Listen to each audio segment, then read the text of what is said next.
You've stepped into Crimson Moon stories where love is dangerous, loyalty is tested, and fate always leaves a scar. I'm Noktula and I wrote this story just for you. Ready to feel everything? Let's begin. Grace Brennan was never supposed to be at the Winter Solstice Gala. Not officially, anyway. But there she stood beneath the glittering chandeliers of the Silver Fong Estate ballroom, swaddled in a borrowed floor-length velvet dress and wrapped in a fake aura of confidence that barely held together under the weight of her nerves. A violin quartet played softly in the background. She sipped a flute of champagne like she belonged, even though the ticket she'd used was snatched from a drunk she'd helped into a cab outside the venue 20 minutes ago. The man had been far too wasted to even remember his own name, let alone the barcode on his digital invite.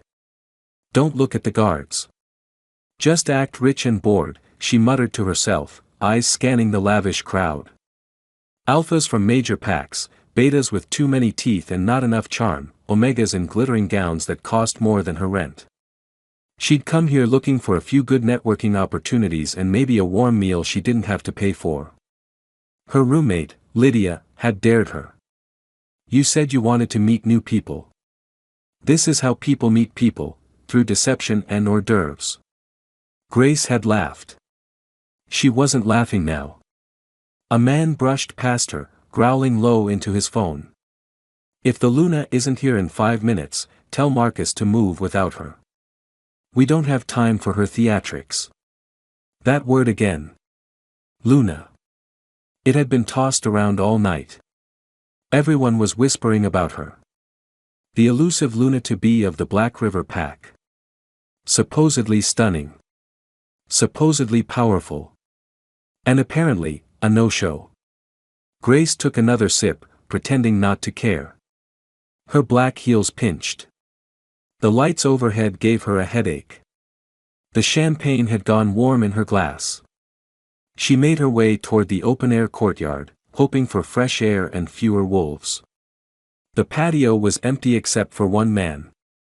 He was tall, broad-shouldered, pacing by the fountain. His hair was silver, not gray, silver, and tied at the nape. He spoke into a comm device clipped to his coat. She hasn't arrived. No, I don't know who the girl in the red velvet is, but she's been watching everything. Grace froze. Was that her? Then, behind him, something shifted. A shadow detached itself from the columns. There was no sound. No growl. Just movement, a blur, and the silver-haired man went still. Grace stared as he slumped forward. A knife jutted from the side of his neck, glinting wetly under the fairy lights. She dropped her champagne flute. It shattered on the marble. The assassin turned toward her. Run. She didn't scream. There was no time. Grace bolted back inside the ballroom, weaving through guests.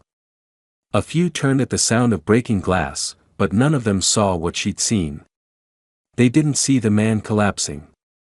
Or the killer, dressed in black, slipping into the shadows. She reached the front doors, heart in her throat, only to be stopped by a guard. Miss? You can't leave yet. Someone's been murdered, she gasped. Outside, in the courtyard, he had silver hair. The guard blinked. His nostrils flared. His eyes narrowed. And then, his entire demeanor changed. He reached for his radio. I found her. The Luna. She's trying to flee. What? No, I'm not. But another guard was already moving in from the left. A third blocked the door behind her. Grace panicked. She turned sharply and ran toward the back corridor, where the catering staff had passed earlier. She slammed through a swinging door and into the kitchen. Out of the way, she yelled, ducking past a confused chef and narrowly missing a tray of lobster bites. A side exit loomed. She shoved it open. The freezing air hit her like a slap. She skidded across icy pavement, cutting into a snow-covered alley behind the estate. Her heels snapped. She kicked them off mid-run. A black SUV turned the corner ahead. two men in suits jumped out. There she is. She turned and bolted the other direction. Snow whipped at her face. Her lungs burned. Her bare feet were frozen. But adrenaline kept her moving through back alleys and icy sidewalks until the sounds of pursuit finally faded. Only when she reached a closed gas station on the edge of the city did she collapse behind a dumpster, panting, shaking. "What the hell just happened?" she whispered. She had seen a murder. And now they thought she was the Luna. And she had no idea who any of them were. Grace didn't sleep that night. She huddled inside the gas station's bathroom, drying her wet dress under the hand dryer and watching the door like a hawk. Her mind replayed the scene over and over, the silver-haired man collapsing, the blade, the assassin's blank face. And then those guards calling her Luna. She had one name in her phone who might know more, Lydia. But texting Lydia would mean alerting someone to her location. If she was being tracked, she couldn't risk it. She needed a plan. Step 1, get warm. Step 2, find out who this Luna really was. Step 3, disappear. The next morning, she stole a pair of boots off a department store donation bin, wrapped herself in a discarded puffer coat from the lost and found at the metro station, and tried to look as unmurder witness-y as possible. But by the time she made it to a public library to use the computer, things had already gotten worse. Her face was on the news. Breaking, Black River Luna missing. Footage shows woman fleeing gala moments after unconfirmed death. A grainy still from the estate's security footage showed her in full panic mode, racing barefoot into the snow. Grace stared at the screen, stunned. "I'm gonna die," she whispered. Then a shadow passed behind her. She spun. A man stood there, lean and rough-looking, arms crossed. He had a jagged scar down his jaw and a hood drawn over dark, unruly hair. His eyes were the color of iced coffee, cold and focused. "You're not the Luna," he said. She swallowed. "And who the hell are you?" "Killian Wolf. I was sent to protect the Luna." He took a step closer. "But since she vanished, and you're the one being hunted, congrats. You're now my problem." Grace backed away, bumping into the computer desk. "Protect me?" "From what, exactly?" she snapped. "Everyone," Killian replied simply. "And maybe even yourself." "I'm not the Luna." "Yeah, no kidding," he said dryly. "The real Luna's gone. The council doesn't know where she is. But your face is all over the news, and some packs believe you're her. Or think you know where she is. Either way, you're bait." "So what? You're a bodyguard." "I'm a rogue," Killian replied, folding his arms. "Freelance. I work alone. I don't babysit. But I made a promise to someone that I'd keep the Luna alive. And until the real one shows up. You're it. I never asked for your help. And I didn't ask for you to screw up an assassination investigation. But here we are." Grace scowled. "I didn't screw up anything. I just saw, wait, assassination." Killian looked annoyed. "You think that was a random murder?" "The man who died was Julian Malkovich, head beta of the Black River Pack. That wasn't a mugging. That was a message." She slumped into the chair. "What the hell have I gotten into?" Killian glanced around the library. "We need to leave. Now. You're not safe." He tossed a prepaid flip phone on the table. "You use this. No calls to your friends, no social media, no location tracking. We move every 2 days, max. You don't talk to strangers. And you never say you're not the Luna. Why? Because they won't believe you. And if they do, they'll think you killed the beta." Grace's stomach twisted. "Where are we going?" "Somewhere cold. Somewhere boring. Somewhere no one would expect the Luna to hide." Grace and Killian left the city under the cover of a light snowstorm. They took back roads. Avoided cameras. Ditched her coat at a roadside donation bin and swapped it for something less distinctive. Grace protested the whole way. "You're seriously going to treat me like a hostage?" Killian didn't even look at her. "Not a hostage. A very loud liability." "I'm not loud. You snored in the passenger seat." Grace rolled her eyes. "I'm not the Luna. And I'm not a therapist," he muttered. They arrived in a small town 2 hours north. No streetlights. One gas station. A single diner still serving greasy burgers at midnight. Killian parked the borrowed car behind a cheap roadside motel and handed her a key. "Room 12. Don't talk to anyone. Lock the door behind you." She raised a brow. "Are you going to guard the hallway all night?" "I'm taking the room next to yours. Thin walls. Don't try sneaking out."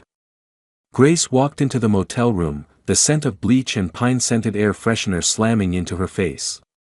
She sat on the edge of the bed and stared at her hands. This wasn't her life. This wasn't supposed to be happening. She worked at a coffee shop. She had student loans. She collected keychains and watched bad rom-coms. Not this. Outside, she heard a door shut. Grace whispered into the silence, "This is temporary.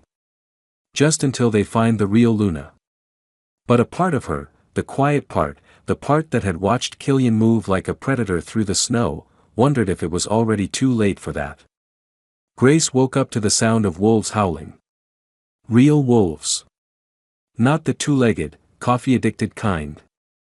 She jolted upright in the motel bed, heart racing. The room was freezing. The heater had given up somewhere between 2 and 5 a.m., and the blankets were paper-thin. She stumbled to the window, peeked through the curtains, and spotted snow covering the parking lot. A figure paced outside. Killian. Of course. She pulled on her boots, now dry but still hideous, and cracked open the door. Cold air slapped her in the face. "You ever sleep?" she asked. Killian didn't turn around. "You ever stop talking?" "That's not a no." He finally turned. "We've got to move again. Someone followed our trail. Or maybe you left it." Her jaw dropped. "Excuse me?" He nodded toward the street. "The woman at the diner?" She posted a picture of us on her small town sightings page. "You're wearing the same coat." Grace groaned. "Oh, come on." She said she liked my jacket, not that she was going to upload me to the damn internet. "You don't get it. People aren't just hunting you because they think you're the Luna. Some think you're working with whoever killed the beta. If they catch you, they'll interrogate you. Brutally. Then kill you. Slowly." "Well, when you put it like that, how could I possibly complain?" she muttered. He didn't laugh. Of course he didn't. Grace folded her arms. "I'm not the Luna. I'm not special. I work in a coffee shop and I hate confrontation. I once cried because a kid called me ma'am too aggressively. Whatever you think I am, I'm not." Killian stared at her a long time. Then, calmly, "Doesn't matter. Until the real Luna resurfaces, you're it. The lie protects you. You want to live. Play the part." Grace swallowed. "And if I don't?" He shrugged. "Then I find a new fake Luna. And you die." They moved again. The next motel was older, colder, and located next to a taxidermy shop called Frozen in Time. Fitting, really.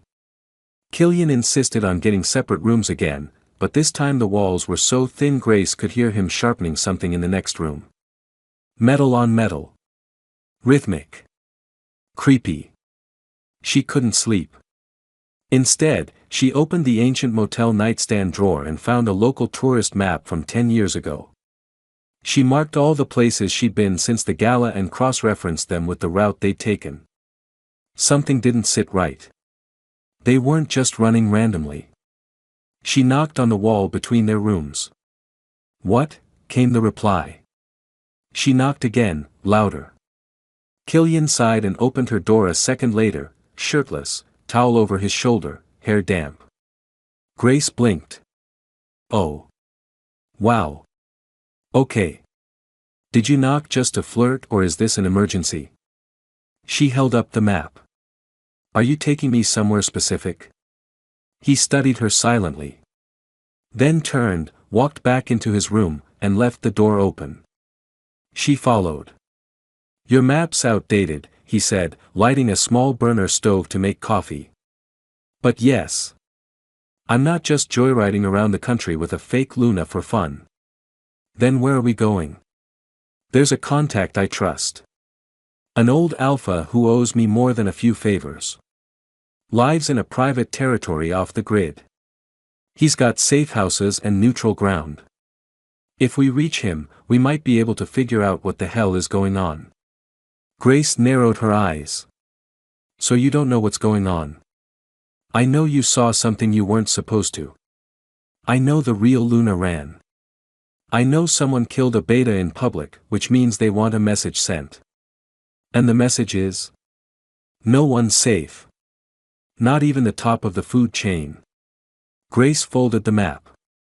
"And what happens when the real Luna reappears?" Killian glanced over.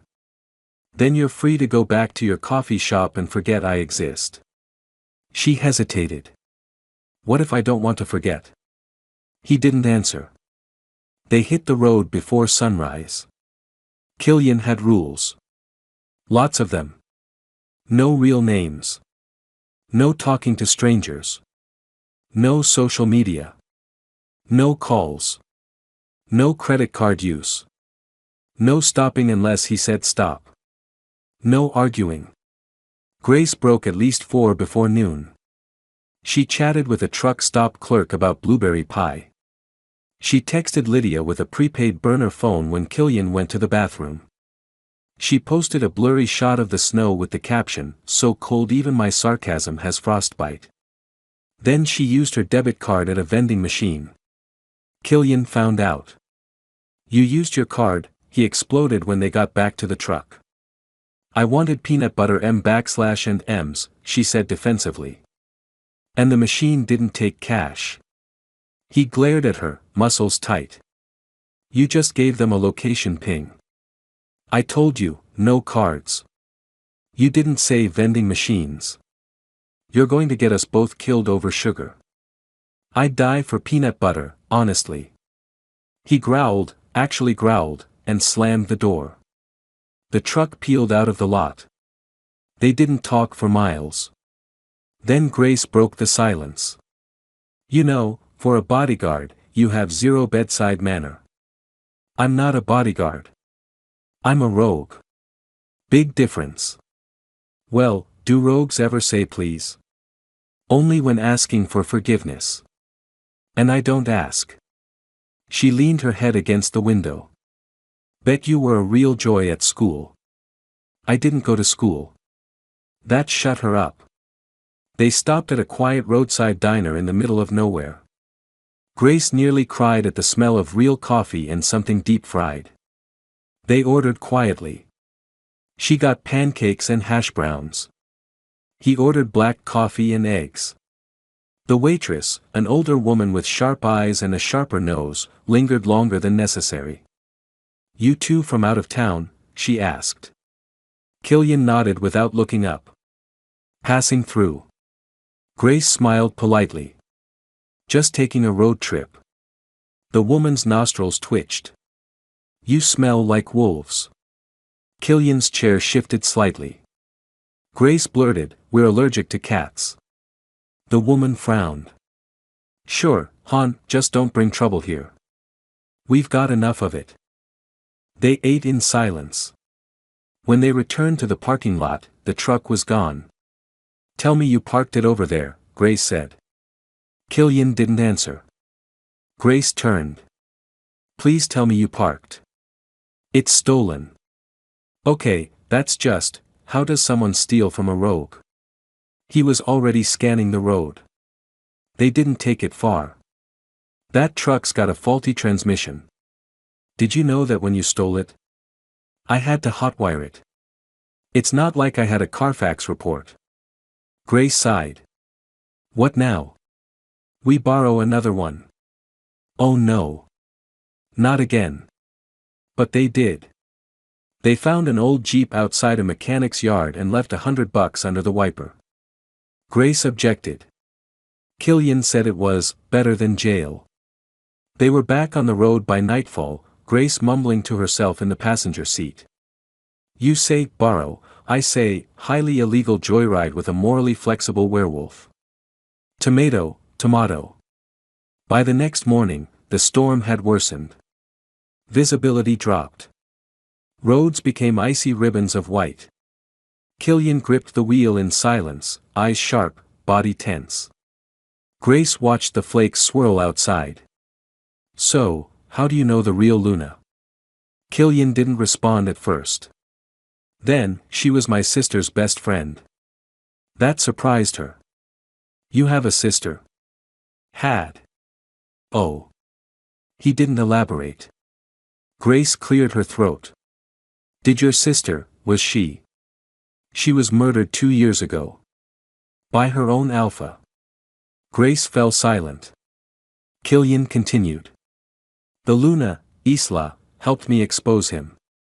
She leaked the footage to the council, went into hiding after. We haven't spoken since.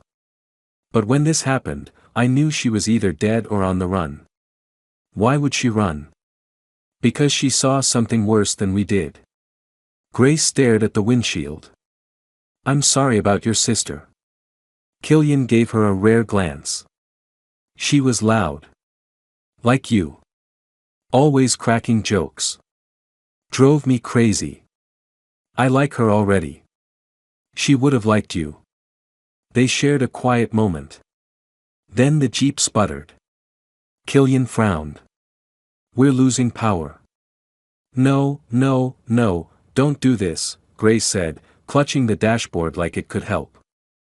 The Jeep stuttered, choked, and finally died. They coasted onto the shoulder of the road. White silence surrounded them. No signal, Killian muttered, checking the phone. We're gonna freeze out here. Killian grabbed a duffel bag. Nearest town's 10 miles. There's an abandoned ranger station up ahead. We walk. In a blizzard? With wolves hunting us? He opened the door. Better than freezing to death in a borrowed Jeep. Grace climbed out, boots crunching through the snow. Next time, she muttered, I want a beach vacation. Killian smirked. I don't do beaches. Of course you don't. They trudged into the snow together, two strangers bound by a lie, marching into a storm they barely understood. By the time they reached the abandoned ranger station, Grace could no longer feel her toes.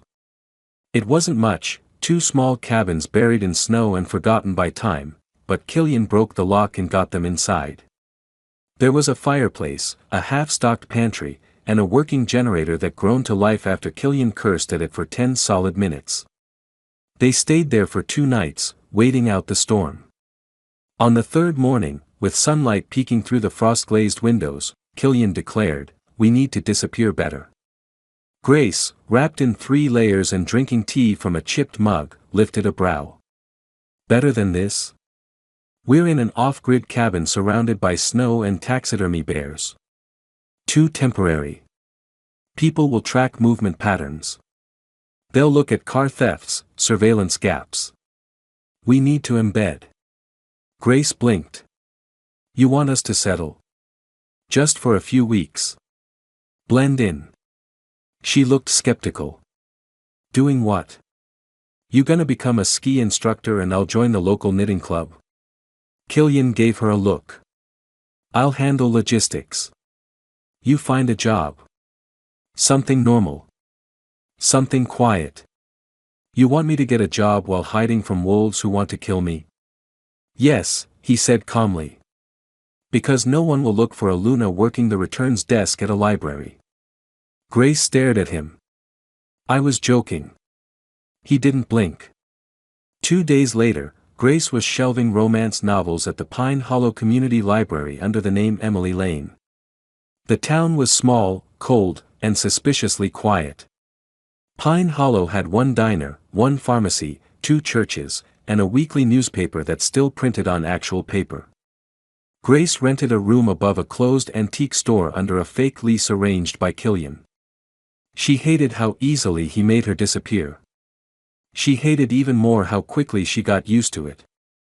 Grace's third shift at the library started like the others, quiet, warm, and filled with the musty scent of aging books and cinnamon hand lotion. Her coworker, Lila, a perky blonde with a suspicious amount of energy, chatted non-stop while they organized a winter-themed book display. So, you're new, Lila said, sticking a snowflake decal to the glass. Where are you from? Grace lied smoothly. Ohio. Small town. Why Pine Hollow? Fresh air. Low crime rate. Cute library. Lila grinned. Well, we've got that last one covered. The rest? Meh. Grace laughed politely. Lila leaned in. You married? No. Dating? Not really. Lila wiggled her eyebrows. Because I've seen you around town with him. Grace blinked. Him. The tall one. Scary eyes. Broody. Silent as a tombstone. Drives the Jeep that definitely looks stolen. Grace nearly choked on her tea. Lila nodded sagely. Saw you both getting groceries at Gus's market. He looked like he wanted to kill the broccoli. Grace scrambled. He's just protective. Of you? No. I mean, not like that. We're just co-workers. Sort of. Lila tilted her head. If that man's your co-worker, then I'm a unicorn in UGGs. The bell above the door chimed, saving Grace from further interrogation. But as she looked up to greet the newcomer, her heart dropped. 2 men in heavy coats entered. Both were tall. Both moved like wolves. One of them made direct eye contact with her. Pack. She knew it instantly. Killian, sitting in the corner reading a tattered copy of Dune, stood slowly and walked over. He didn't say anything, but his body language screamed, "Get ready." Grace ducked into the library's back office while Killian confronted the 2 wolves. She pressed her ear to the door. Can I help you? Killian's voice was flat, cold. We're looking for someone, one of the men said. Heard she passed through here. About yay tall. Brown hair. Big eyes. Might be going by the name Emily. Never heard of her. She works at the library. Killian didn't hesitate. Then you'd know her better than me.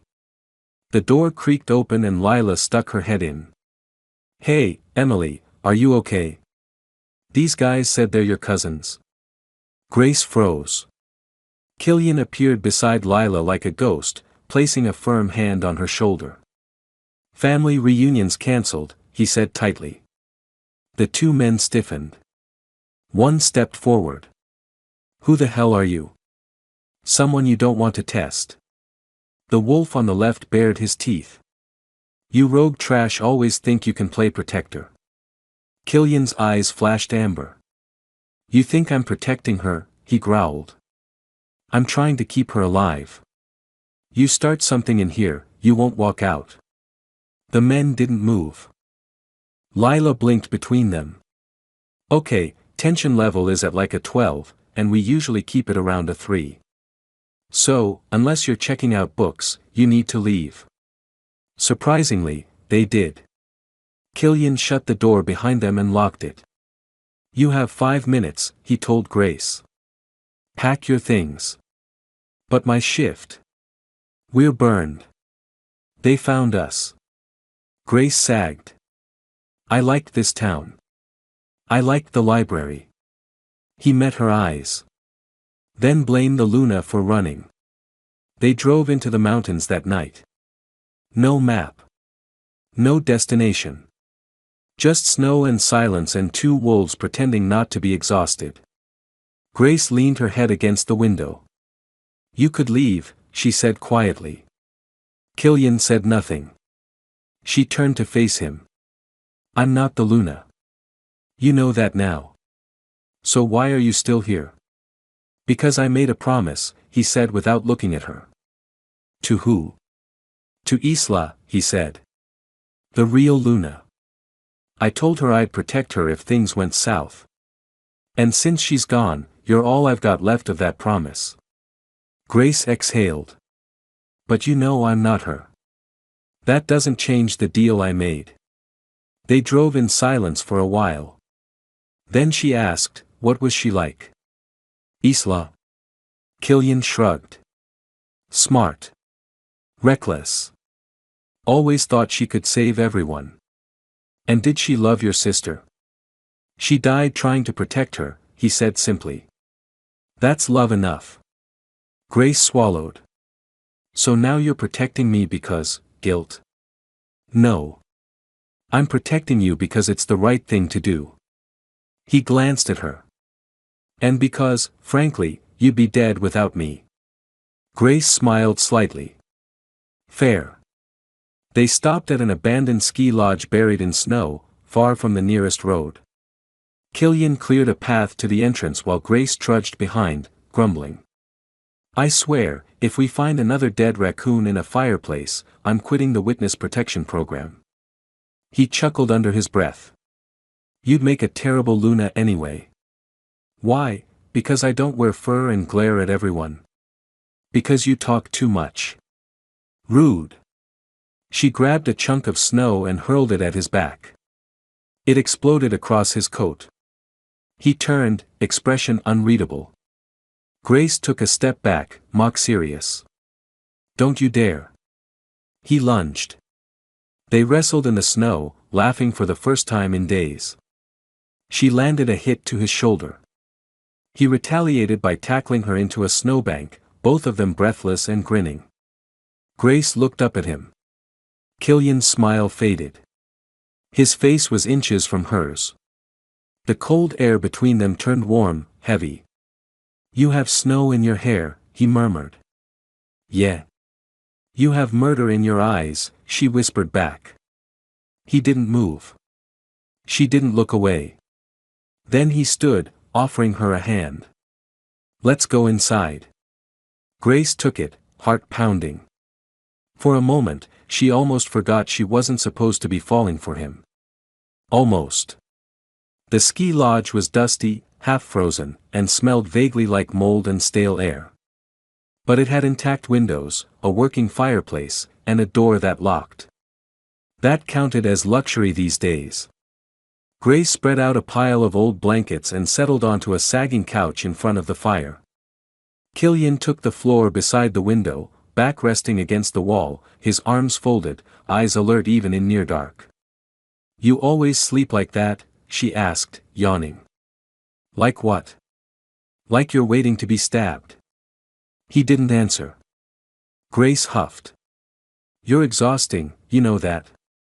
One day you're tackling me into snowbanks, the next you're acting like we're in a Cold War bunker." Killian cracked one eye open. "Maybe I was trained that way." She rolled over. "Ever think about untraining? Learning how to nap like a normal person?" "I'll consider it when we're not being hunted." Despite the sarcasm, the fire's warmth lulled her to sleep quickly. But her dreams were not kind. She tossed, mumbled, even whimpered once. Killian didn't move until she said a name. "Killian." His head snapped toward her. Her voice was small, fragile in sleep. She twisted under the blanket, brow furrowed. "Don't leave." Killian exhaled slowly. He didn't wake her. Just listened. And then, softer, "I'm not her. I'm not anyone." He stood, walked quietly over to the couch, and knelt beside her. She looked so much smaller in sleep. vulnerable in a way she never showed while awake. He covered her more carefully with the blanket. "I know," he murmured. The next morning, Grace found the only open market in the mountain town they'd stumbled into. "I'll go," she insisted, adjusting her scarf and pulling on gloves. "You'll scare the locals." Killian leaned against the jeep, unimpressed. "And you won't?" "I've been practicing my friendly smile." "You mean the one that looks like you're asking for bail money?" "Exactly." She left him behind with a smug wave and headed into the small grocery store. It was warm, smelled like cinnamon bread, and had creaky wood floors that made her feel like she'd stepped into a Hallmark movie. She grabbed basics: canned soup, dry goods, instant coffee. Then she rounded the corner into aisle 4 and froze. A man stood there, mid-30s, tan coat, salt and pepper beard, holding a jar of peanut butter like it was a grenade. His eyes met hers. They weren't human. She dropped the can in her hand. It clanged to the floor. He smiled. "Luna." Panic clutched her throat. "I think you've got the wrong." He lunged. Grace screamed and ducked. A shelf tipped. Cans rained down. She bolted down the next aisle, knocking over a basket of onions, then a cardboard snowman. The front door loomed. Killian burst through it like a battering ram. His eyes locked on hers instantly. "Back aisle," she shouted. He pivoted, teeth bared, and met the wolf head-on. They slammed into the candy display, chocolate bars scattering. Grace dove behind the counter as growls tore through the store. The fight was fast. Brutal. Killian moved like a shadow with teeth. Within seconds, the attacker was unconscious, groaning on the linoleum. The clerk peeked over the register, pale as a ghost. "What the hell kind of Christmas special is this?" Killian grabbed Grace's hand. "Time to go." "But, groceries." "Leave them. I paid already." He dragged her out anyway. They didn't stop until they were 2 towns over, hiding in yet another sketchy roadside motel. Grace paced the room while Killian cleaned a shallow cut on his forearm in the sink. "So what now?" she asked. "They're closing in again. Should we keep moving?" He didn't answer immediately. He glanced at his shoulder, his expression unreadable. "You hesitated back there," he finally said. "When he called you Luna." "I was trying to think." "You almost said yes." Grace looked away. I didn't." He turned, stepped closer. "You're starting to believe it." "I'm starting to realize I'm not safe either way," she snapped. "Whether I pretend or not, they're hunting me. At least if I lean into the lie, they might hesitate." Killian stared at her for a long time. Then he sighed and turned away. "We need to make the lie stronger." Grace blinked. "How?" He opened his duffel bag, pulled out a sharp silver tool and a bottle of ink. She recoiled. "You are not giving me a mating mark." "It's temporary. It'll fade in a few weeks. Just a surface illusion. It'll fool the trackers. I thought this was witness protection, not wolf cosplay." "Grace." He held her gaze. "This will keep them off you. They won't question a marked Luna." She swallowed. "Fine. But if this leaves a scar, I'm getting full custody of your leather jacket." "Deal." The process was fast, a stinging etch on her collarbone that left her shaky and flushed. When he finished, he stepped back. "It's done." Grace looked in the mirror. The mark shimmered faintly under her skin, a wolf's head entwined with thorns. She touched it. "I look like a badass." Killian smirked. "Don't let it go to your head." That night, Grace had another dream. This one was warm. Familiar. She sat in a kitchen with her mother, stirring batter while her sister colored on the floor. Laughter echoed. The smell of cinnamon bread again, real this time, not from a market shelf. Her mother's voice filtered through the memory. You always rush, Gracie. Someday you're going to have to learn to be still. When she woke, Killian was already dressed and checking weapons. Did you sleep? She asked groggily. No. Do you ever sleep? Sometimes. Not lately. She sat up. You remind me of my mom. He blinked. What? She was all rules and discipline. Very, do what needs to be done. I hated it when I was younger. Now I miss it. Killian looked uncomfortable. Sorry. Grace shrugged. You ever think about family? Like, if yours had turned out different? A pause. Then, every day. She watched him as he slid a knife into his boot. You know, you never ask about mine. I figured you'd tell me if you wanted to. I don't, she admitted. But I think about them. A lot. What they'd say if they saw me now. He looked up. And what would they say? That I'm either incredibly brave or incredibly stupid. Killian smiled faintly. Both can be true. They took shelter that night in a hunting cabin half buried in snow, high up in the mountains. Grace made tea over a portable stove while Killian checked the perimeter. When he came back inside, she handed him a mug. It's just chamomile, not poison. I swear. He took it. Saturday. Didn't drink. She waited. You're wondering why I stay, he said finally. Always. He stared into the flames. My sister, Sierra, she was soft. Gentle. She shouldn't have been born into a pack like ours. Our alpha, our father, was brutal. Made her shift early. Trained her like a soldier. She couldn't fight like the others. So he tried to fix her. Grace held her breath. One night, she stood up to him. Said she wouldn't follow orders anymore. That she wanted out. He called it betrayal. Said traitors bleed. He looked at her. Not blinking. Not flinching. She died in my arms. I was 16.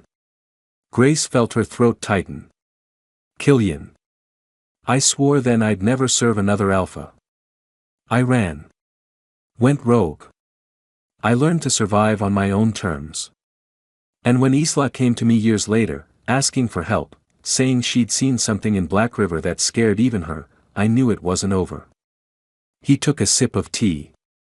It had gone cold. That's why I protect you. Not because you're the Luna. Because you're vulnerable. Brave. And because I know what it looks like when someone good gets crushed under power. Grace reached out. Her fingers brushed his. He didn't pull away. The next town over was holding a winter festival. Red lanterns strung across streets. Live music on a stage. Children bundled in parkas tossed snowballs at cardboard wolves. Grace stared in amazement from behind a tree. Killian squinted. What the hell is this? A distraction, Grace said brightly. One we desperately need. We can't afford to be seen.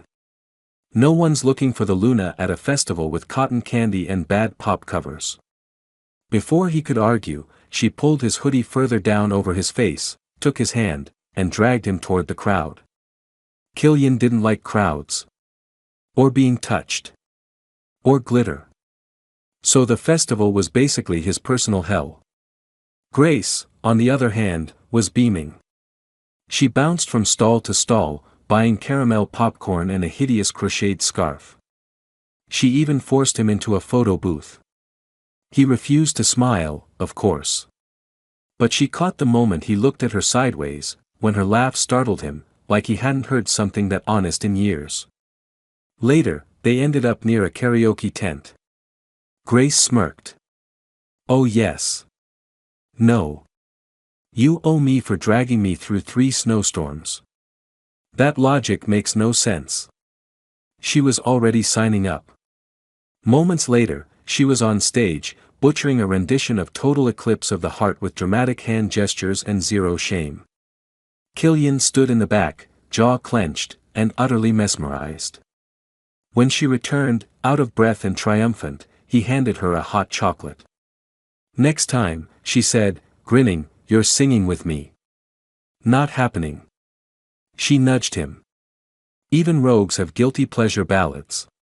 His expression stayed blank, but his ears were slightly pink. The storm hit just as they were leaving the festival, sudden and sharp. They made it to an old ranger station half buried in white. One room.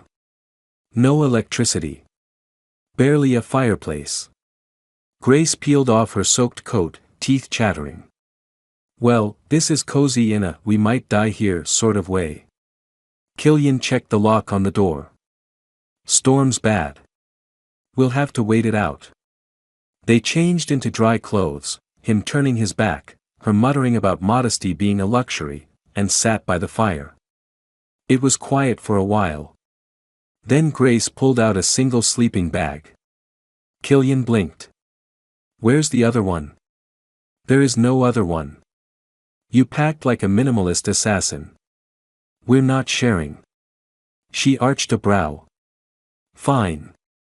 You can freeze. But if I wake up and find a rogue popsicle next to me, I'm not responsible." Eventually, he climbed in beside her, awkward, stiff, entirely uncomfortable. "Stop squirming," Grace hissed. "I'm trying not to touch you. I'm not a live grenade. You're warm." "Oh," she said softly, not expecting that. A long pause. Killian muttered, "You smell like sugar." Grace blinked in the dark. "Excuse me?" "You smell like those cinnamon almonds from the festival." "You're a weird wolf, Killian. Blame the sleeping bag." She smiled into the dark. The storm passed, but the town they entered next wasn't so welcoming. Killian sniffed the air before they reached the main road. "Something's off." Grace looked around. "This place looks abandoned." "No, it's watching." They parked behind a boarded-up gas station and walked on foot toward what used to be the main street. Posters flapped on walls, one in particular caught Grace's eye. She froze. It was a sketch of her face. Not detailed, but unmistakably her. Across the top, Luna missing. Approached with care. Considered dangerous. Killian ripped it down. "They're circulating this now," she whispered. "They want you found before the truth leaks." They made it 2 blocks before 3 men stepped out of a butcher shop's alleyway, all wearing dark coats and faint tracking sigils. "You're a hard pair to find," one of them said. Killian was already pulling Grace behind him. "You know what I smell on her," the second man said with a grin. "Fear. But not submission.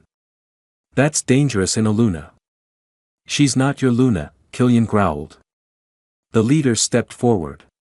"Then who is she?" Killian didn't answer. Grace stepped out from behind him. "I'm Grace. I was at the wrong place at the wrong time. I'm not your Luna." There was a beat of silence. Then the leader smiled coldly. "Doesn't matter. The council only needs one excuse. Bring her." The fight was quick, dirty, and loud. Killian took down 2 before the third tackled Grace. She elbowed him hard, kicked him off, grabbed a metal pipe, and slammed it down with a cry that echoed. Blood sprayed across the snow. When it was over, Killian was breathing hard. Grace was shaking.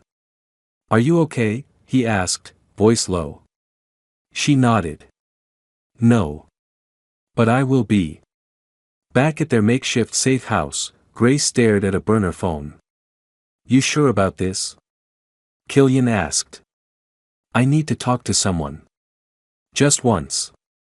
She dialed. It rang 3 times. Then, "Grace?" Her sister's voice cracked. Tears pricked her eyes. "Hey, Jules. Oh my God. Where are you? We've been looking everywhere. There's posters. The pack said you ran. They said. They lied, Grace whispered. I saw something, Jules. Something I wasn't supposed to. And now they're calling me Luna. Silence. Wait, what? It's a long story. But I'm okay. Mostly. Are you safe? Grace looked at Killian. Yeah. I am. Come home. Please. Mom's sick with worry. Even Dad stopped pretending he doesn't care. I can't. Not yet. Why? Because if I come back now, they'll kill me. Jules inhaled sharply. What do I do? Just, tell them nothing. Play dumb. And if someone asks, you haven't heard from me. A pause. Then, you sound different, Gracie. I feel different. Her sister's voice cracked again. Just come back in one piece, okay? I will. She hung up and sat in silence. Killian touched her shoulder. You did the right thing. I'm not sure anymore what that even means. He didn't answer. But he stayed beside her all night. The next town had a name Grace couldn't pronounce and a dive bar with surprisingly good chili fries. They were eating in the car when Killian looked up sharply. 3 cars. Black. Same license plates. We've got company. They dumped the food and ran. The alleyways were narrow and icy. Grace slipped. Killian caught her, pulled her around a corner, and straight into a trap. A figure stood at the end of the alley. A woman this time. Sharp cheekbones. Pale blue eyes. Killian, she said, voice like a whip. You're a long way from the fold. Grace stiffened. You know her? He nodded once. That's Riel. Council's enforcer. Riel's eyes landed on Grace. So this is your precious Luna. Not much to look at. Grace stepped forward. Say that again, Ice Queen. Riel tilted her head. Feisty. Must be why they want her. Killian blocked her view. You're not taking her. I'm not here to fight. Just deliver a message, the council has named her rogue royalty. Every bounty hunter from here to the Outlands will be tracking her now. Grace's mouth went dry. What does that even mean? It means you've officially become the most wanted non-Luna in werewolf history, Riel said. Then she vanished. Back at the car, Grace sat in silence. She's not wrong. I'm not the Luna. I don't have a pack. I don't have a role. Killian turned to her. You have me. She met his eyes. Until the end, he said simply. Grace slammed the motel room door behind her and dropped her bag on the bed. The curtains were bubblegum pink. The carpet was threadbare. And the heater sounded like it was coughing up a small animal. Perfect. Killian leaned against the doorframe, arms crossed. You're mad. She tossed him a look. You think? He sighed. She wasn't there to attack us. No, just to casually inform me I'm now the unofficial queen of the bounty board. Charming. He didn't answer.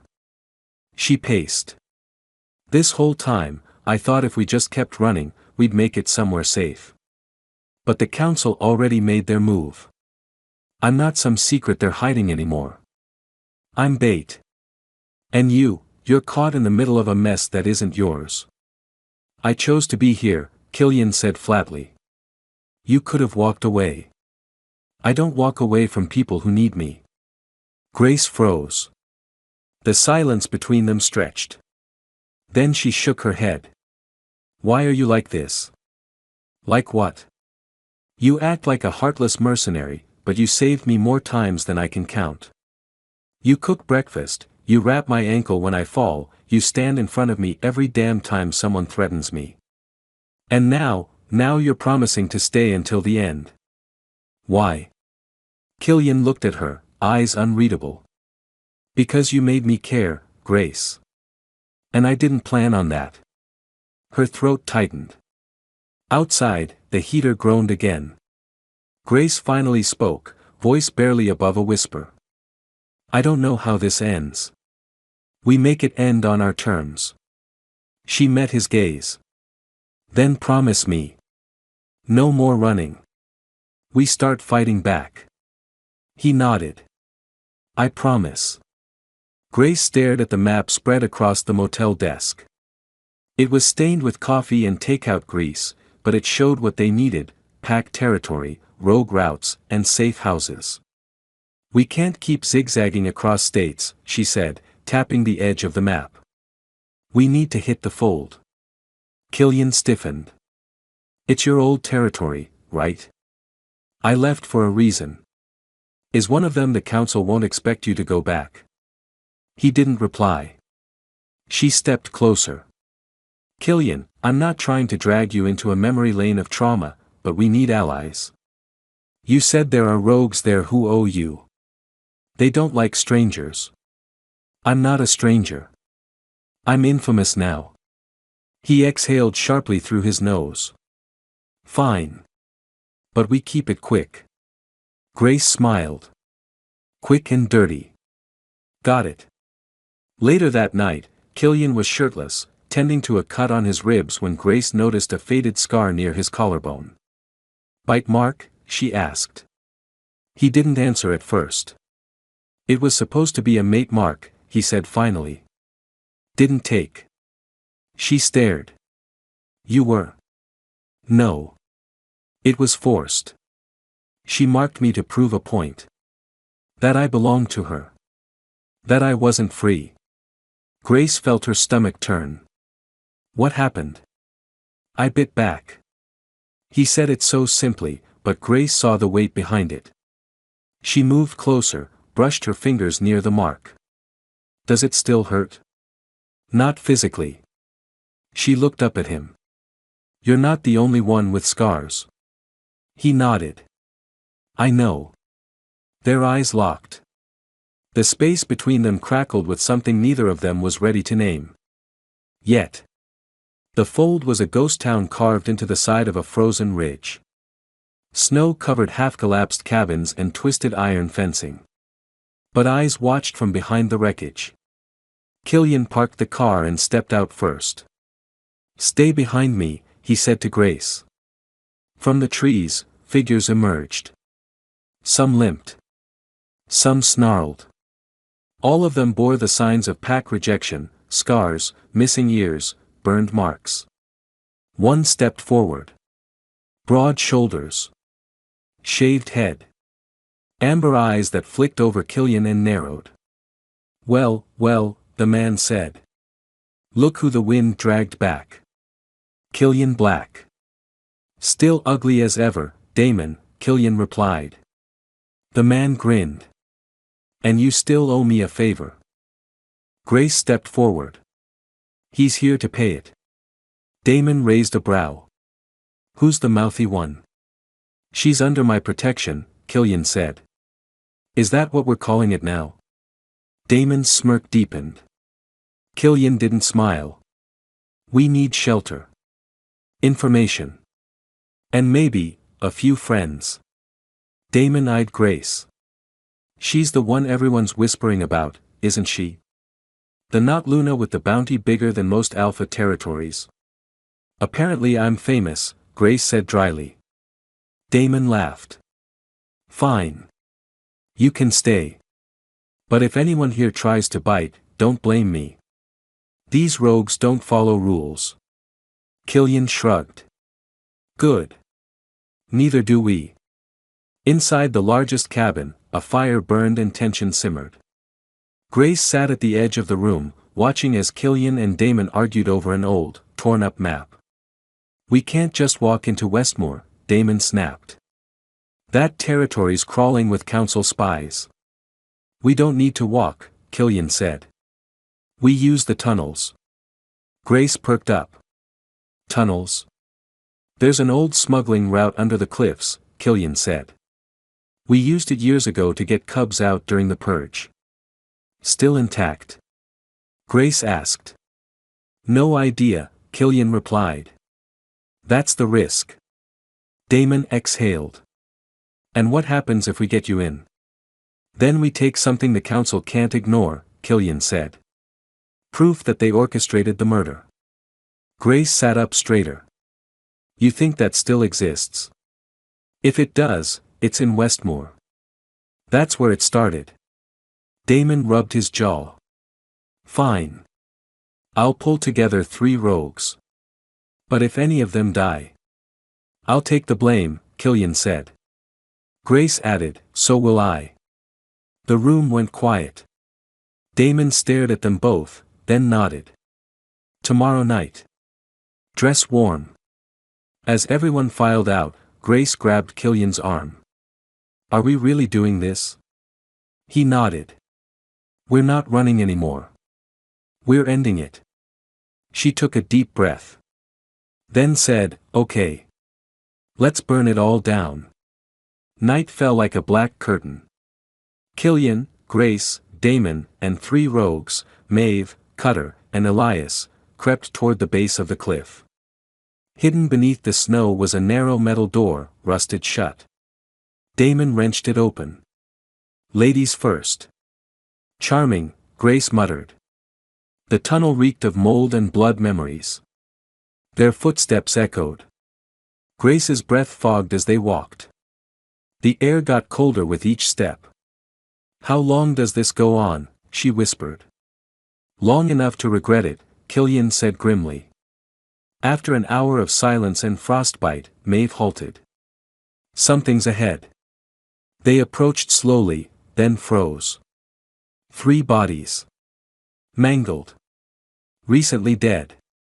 Elias knelt beside one. Council scouts. They came this way. Cutter muttered, which means they know the tunnels are active again. Grace's heart pounded. We keep going. They passed through narrow choke points, broken ladders, collapsed stone. Eventually, they reached a chamber lit by flickering lanterns. Inside was a locked chest. Killian broke it open.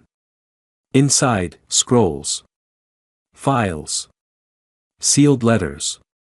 One bore the seal of Westmore's Alpha, dated 3 months before the murder. He read aloud, "The Luna has witnessed the purification.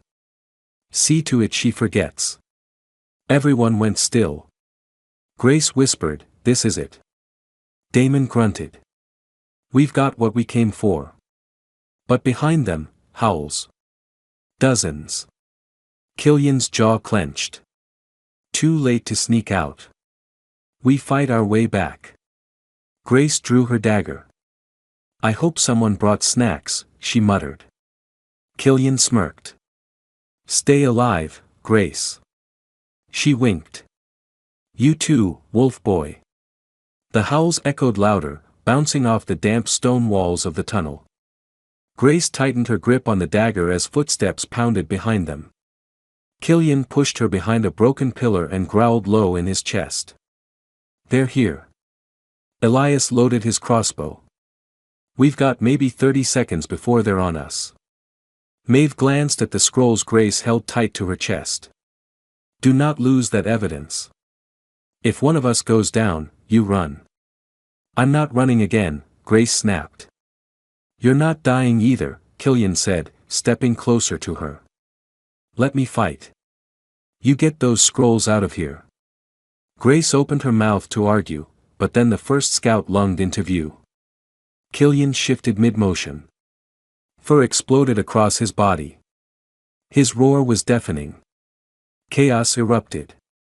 Maeve and Cutter launched forward, flanking Killian. Blood sprayed. Claws scraped against stone. Grace ducked as a scout swung a blade at her. She plunged her dagger into his side and twisted, forcing him to fall.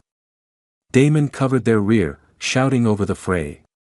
"Tunnel to the left, go now." Grace looked at Killian, who was fighting off 3 wolves at once. His eyes caught hers.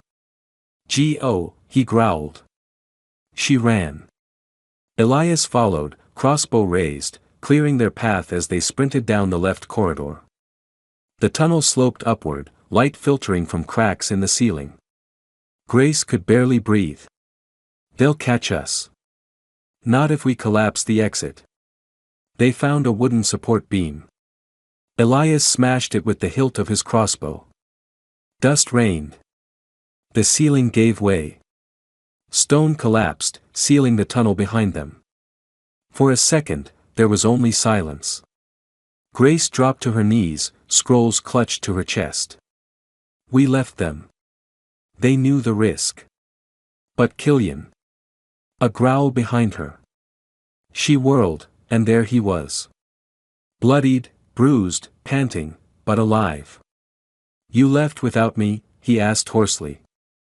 She launched at him, arms wrapping around his neck. Don't ever do that again. He hugged her tight. Next time, bring snacks. They emerged into the biting cold of night, the Westmore cliffs looming behind them. Elias led the way to a nearby abandoned rail depot, a makeshift rogue shelter with cracked windows and a rusted-out roof. Inside, Grace laid the scrolls on a table, hands trembling. Damon and Maeve stumbled in minutes later, covered in blood but alive. Cutter didn't make it. Maeve sat heavily. He held the line so we could run. Damon nodded solemnly. He knew what he was doing. Killian stood silent, jaw tight. Then he looked at Grace. We have what we need. The council ordered a cover-up. They knew about the murder. They tried to erase it. Now what? She asked.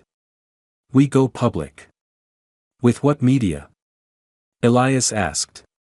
The council controls the PACs, the courts, even the Luna network. Not all of them, Killian said. There's one alpha who never bent to them. East Point. Grace frowned. That place that blacklisted you? They owe me too, Killian said grimly. I saved their alpha's daughter during a siege. They'll at least hear us out. And if they don't? He looked her dead in the eye. Then we make them listen. That night, Grace lay beside him in a makeshift bed of blankets and cracked tile. She faced the ceiling. You were willing to die back there, she whispered. Killian turned toward her. I've lived a long time alone, Grace. Dying for someone doesn't scare me. Her eyes shimmered. You keep saying you're a rogue, a killer. But you're not. You're just good. His hand found hers. You make me want to be. They left the fold at dawn, the rail depot swallowed by falling snow. The scrolls were wrapped in plastic, tucked into Grace's coat. Killian drove silently, jaw clenched as the miles ticked by. Grace watched him. You okay? He didn't answer. She reached over and laid a hand on his thigh. Talk to me. I left the fold years ago, he said quietly. Told myself I'd never go back. That I'd rather die than be part of that again. But you went back. For me. His hand covered hers. I went back for the truth. But yeah, for you too. Her heart clenched. We get to East Point, she said. We deliver this. We blow the council apart. And then, what happens to us? He didn't look at her. Killian. I don't know, he said honestly. But for the first time in years, I want there to be a we. She smiled.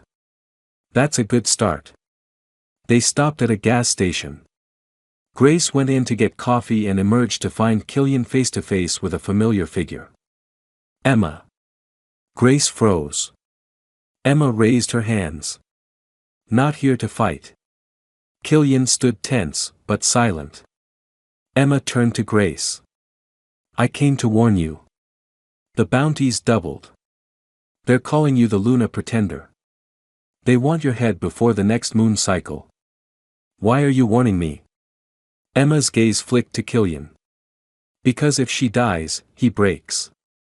And despite everything, I didn't want that. She left without another word. Grace turned to Killian. Is there anyone who doesn't have a complicated history with you? He sighed. One day, I'll make a chart. East Point stood tall behind black iron gates, its towers rising above the frosted trees like teeth. The guards let them through, barely, thanks to Killian's name.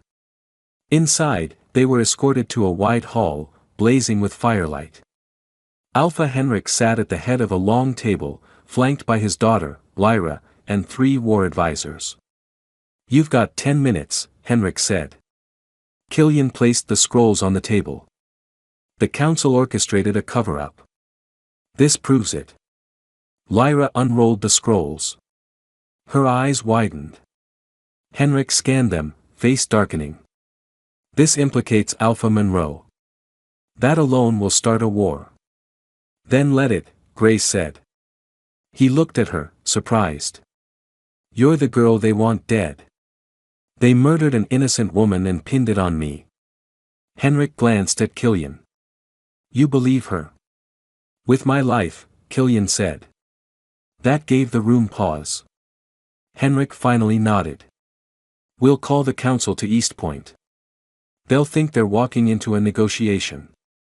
In reality, it will be a tribunal. Lyra stepped forward. We'll protect you. But it won't be pretty. Grace nodded. I've seen worse. Henrik added, if this goes wrong, you'll both be hunted even harder. Killian met Grace's eyes. Still in? She smiled. Nowhere else I'd rather be. Invitations were sent in the form of raven feathers, East Point's brutal signature. 3 days until the council arrived. 3 days until everything exploded. Grace stood in the East Point courtyard, watching snow fall like ash. Killian joined her, 2 mugs of steaming cider in hand. Big day tomorrow, he said. She nodded. They'll lie. Deny it all. Which is why we have witnesses. Damon agreed. Killian grinned. Said he's bored of hiding. Elias too. Maeve had already arrived, sharpening a blade on the steps. Grace exhaled. Whatever happens. I just want to be heard. You will be, Killian promised. She turned to him. And when it's over? He smiled. I was thinking, maybe we stop sleeping in motels with pink curtains. She laughed. And, she asked. And maybe we stay in one place. Together. Grace looked at him, really looked at him. You're serious? I've never been more. Their hands met. Fingers laced. Behind them, bells tolled. 3 days. And then it would all burn. The morning sun rose pale over East Point, casting long, slanted shadows across the courtyard. A thick layer of snow blanketed the rooftops, muffling every sound. Inside the war hall, final preparations were underway. Grace sat on the windowsill, wearing a borrowed East Point cloak and clutching a steaming mug between her hands. She watched as guards moved in formation below. You look like someone preparing to jump, Elias said, leaning in the doorway. Grace glanced at him. Thinking about it. Over the edge or into battle? She gave him a tired smile. Both, maybe. He crossed the room and sat beside her. Henrik's backing you. The evidence is solid. You have witnesses. You even have a grumpy rogue ready to take a sword for you. Her smile softened. He's grown on me. Elias nudged her shoulder. I knew you'd fall for him. Please, you didn't even like him. I still don't, Elias replied. But I like you happy. Maeve entered, tossing a rolled map on the table. All the council alphas confirmed. They'll be here by dusk. Grace stood, setting her mug down. Then let's be ready. Downstairs, Killian was in the armory, pulling on reinforced leather and adjusting the silver-plated buckles. Damon handed him a sheathed blade. You're really going to wear that around your neck? Killian grunted. If I have to remind them I'm still dangerous, yes. Damon clapped a hand on his shoulder. Then remind them. The wind shifted by late afternoon, carrying the sharp scent of approaching wolves. East Point's gates opened one by one, receiving delegates from the North Ridge, Black Hollow, Greystone, and finally, the High Council carriage draped in crimson. Grace stood at the balcony beside Henrik and Lyra as the council stepped down. There they were, Alpha Monroe, the orchestrator, High Chancellor Reed, polished and smug, and Lady Velra, whose icy beauty was legendary and as hollow as her promises. They walked into the tribunal hall, all robes and righteousness. But Killian and Grace stood waiting. This is highly irregular, Monroe snapped upon seeing them. Henrik answered coolly. What's irregular is murder under the council's nose. Today, we clear that stench. A hush fell as Henrik gestured toward the podium. Let the tribunal commence. Grace took the stand first. Her voice didn't shake. They accused me of being the Luna. I wasn't. I was a waitress. A guest. I saw them murder the real Luna, and then I ran because I knew I was next. Council members shifted uncomfortably. And this, she held up the scrolls, is your proof of the cover-up. Signed, sealed, and sealed again. Gasps echoed. Reed stood abruptly. This doesn't prove anything. These are old seals. Forged. Elias stepped forward. I was there when we retrieved them. I vouch for their authenticity. Monroe's eyes narrowed. Rogue testimony means nothing. Killian stepped forward. Then add mine. I was once your weapon. I know the depths of your corruption. And today, it ends. The room erupted. After the uproar calmed, Henrik demanded order. We will hear all sides. Maeve stood next. I was in the fold. The woman Grace claims to have seen killed. That was real. We buried her in secret. The council erased her existence. Reed sneered. You expect us to believe a rogue soldier? I expect you to fear the day we stop protecting you, Maeve replied. Damon followed. His voice was measured. I served under Monroe. I carried out orders I didn't question. Until one day I realized, we were killing innocents. And justifying it with laws none of us remember writing. The silence grew heavier with every word.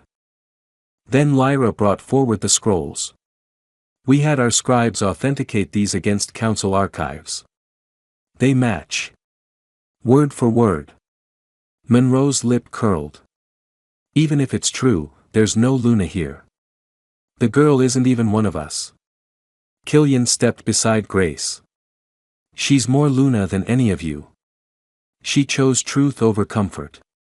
She ran not to survive, but to expose your lies. She is no pretender. Grace's voice was steady. I never wanted a title. I wanted to live. You made that impossible. Henrik rose from his seat. Then let the verdict fall. The council deliberated for hours behind closed doors. Killian paced. Grace sat still, fingers curled tight into her coat.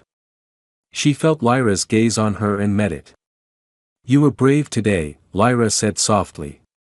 You could have vanished. Most would have. I tried, Grace admitted. But truth follows you. Even when you run. The doors opened. Reed stood at the head. His face was a perfect mask of control. The council acknowledges discrepancies in the official record. Alpha Monroe is hereby stripped of title and taken into custody. Monroe lunged, but Damon and Maeve tackled him to the ground, dragging him out. Reed continued. As for Grace, she is exonerated. All charges void. The bounty is revoked. The council offers public apology. He turned to Killian. And you, rogue, are invited to formal reinstatement. Killian laughed. Stick your reinstatement where the sun doesn't shine. Reads. I twitched. Henrik nodded at his guards. Escort the rest out. Council is adjourned. Grace let out a shaky breath as the hall emptied. It's really over, she whispered. Killian leaned in, forehead to hers. Almost. That night, East Point held a bonfire in Grace's honor. Flames roared high into the sky. Music played. Food flowed. Grace stood by the edge of the fire, watching the sparks drift. Killian came up behind her and wrapped his coat around her shoulders. You're a free woman now, he said. What'll you do with all that freedom? She looked at him. I could go back to my old life. You could. But I won't. Killian tilted his head. Why not? She turned to face him. Because the girl who waited tables and hid from the world is gone. I want more now. I want to help people like me. And I want you beside me. He stepped forward. You sure? She grinned. Very. He kissed her. Behind them, Lyra raised a mug and shouted, to the pretender. Everyone cheered. Grace laughed. I really need a better title. Killian smirked. How about Alpha Pain in the Ass? She elbowed him, still smiling. But in the shadows beyond the firelight, a figure watched. Emma. She turned away, vanishing into the dark. Unseen. For now. 3 days had passed since the council's verdict. Peace settled over East Point like fresh snowfall. But peace was fragile. Grace and Killian were walking the frozen river path when Maeve stormed out of the tree line, blood on her coat and panic in her eyes. North Ridge is burning. Killian's shoulders tensed. What happened? Maeve's voice was sharp. Emma. She rallied loyalists from Monroe's circle. Attacked a border town, freed council prisoners. She's not done. Grace stepped forward. Then we won't let her finish. They gathered in the war room. Henrik, Lyra, Damon, Elias, every ally who had stood beside them. She's hiding in the old stoneworks north of the river, Maeve said. It's a stronghold, but not impenetrable. Grace nodded. We go in. We end this. Killian leaned against the table. You're sure? You've already done enough. Grace met his gaze. I didn't come this far to let someone else die cleaning up the mess. Lyra smiled. You really are one of us now. That night, Grace didn't sleep. She sat by the window, watching snow drift past the glass. Killian sat beside her, silent, thoughtful. What if she kills me? Grace whispered. She won't, Killian replied. But if she does? I want you to know I meant it. I choose this. I choose you. He pulled her close. Then I'll choose you right back. Over and over. They moved at dawn. The air was bitter, sharp enough to bite skin. Elias led the front, flanked by Maeve and Damon. Grace and Killian took the ridge. Smoke curled from the stonework ruins. Emma had lit her fires early. The first wave of loyalists attacked. Grace moved through the chaos, agile and fierce. She had no title, no rank, but the rogues followed her anyway. Because she had earned them. She found Emma near the altar ruins, blade drawn, eyes wild. You should have stayed gone, Emma hissed. Grace's grip on her dagger tightened. You should have stayed in chains. Emma lunged, fast, graceful like a snake. Steel clashed against steel. They spun in the snow, breath coming in gasps. You stole everything from me. Emma screamed. I was never the Luna. Grace shouted back. You framed me to protect a lie. Emma kicked her hard, and Grace crashed into the stone wall. Blood smeared her lip. But she stood. I'm not the Luna, Grace said quietly. But I am a survivor. And I'm not running anymore. Emma charged, and this time, Grace didn't dodge. She sidestepped, grabbed her wrist, and slammed the hilt of her dagger into Emma's temple. Emma collapsed. The rogue line had held. The stronghold was theirs. They took stock of the wounded. 6 dead, many injured. Killian found Grace sitting on the steps of the ruined altar, her hands shaking. He crouched beside her. "You did it." Grace didn't answer right away. Then, she looked so human when she fell. She was just twisted. She wanted power more than anything. And I just wanted to be left alone. He touched her knee. And now? She looked at him. Now I want to build something better. Something real. Henrik approached, nodding. We'll hold a formal assembly. The council is weak. The packs need new voices. Damon added, they need you, Grace. She laughed bitterly. I'm not a Luna. Maeve spoke from behind them. Maybe it's time that word meant something different. Grace looked at them, warriors, rogues, once enemies, now looking to her not as a symbol, but as someone they trusted. Then we do it together, she said. No more thrones. Just hands in the dirt. Fires in the cold. Weeks later, the hall in East Point was filled again, this time not for judgment, but rebuilding. Each pack sent new representatives. Monroe's name was banned from all record. Emma was imprisoned, awaiting trial. Grace stood before them in a simple dress. No crown. No sash. Just her truth. I came here by accident. I stayed by choice. And now I'm offering a new path. No more bloodlines deciding who leads. We earn it. Together. The hall erupted in cheers. Killian, leaning in the back, smirked as Elias nudged him. She's giving your scary speeches now. She sounds better doing it. Lyra handed Grace a new scroll, marked with the fresh seal of the Reformed Council. Her name etched at the top, not as Luna. As founder. Later, Grace walked outside, the cold kissing her cheeks. Killian followed. Speechwriter's job's yours if you want it. She laughed. Do I get health benefits? You get me, he said. And this. He pulled a small silver pendant from his pocket. A crescent moon carved in obsidian. No crowns, huh, she teased. No. But this one's only for you. She kissed him hard. Then I accept. Winter melted slowly into spring. Snow gave way to cracked earth and green shoots. Grace stood at the edge of the hill above East Point, watching a group of young wolves spar in the clearing. She wasn't Luna. She wasn't royalty.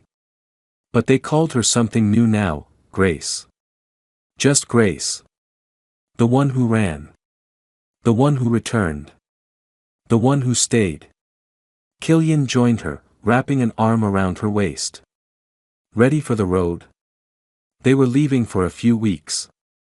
A quiet trip, no maps. Just wind and snow and open sky. I thought I already did my running, she teased. Running's not so bad, Killian said. As long as we run together. She looked back once more at East Point. At Elias laughing with Lyra, at Maeve barking orders, at Henrik sketching new borders on the map. Then she turned toward the path ahead. This time, not running from anything. This time, she was choosing to run forward. Into the future. Into the legend of the girl who was never the Luna, but changed the packs forever.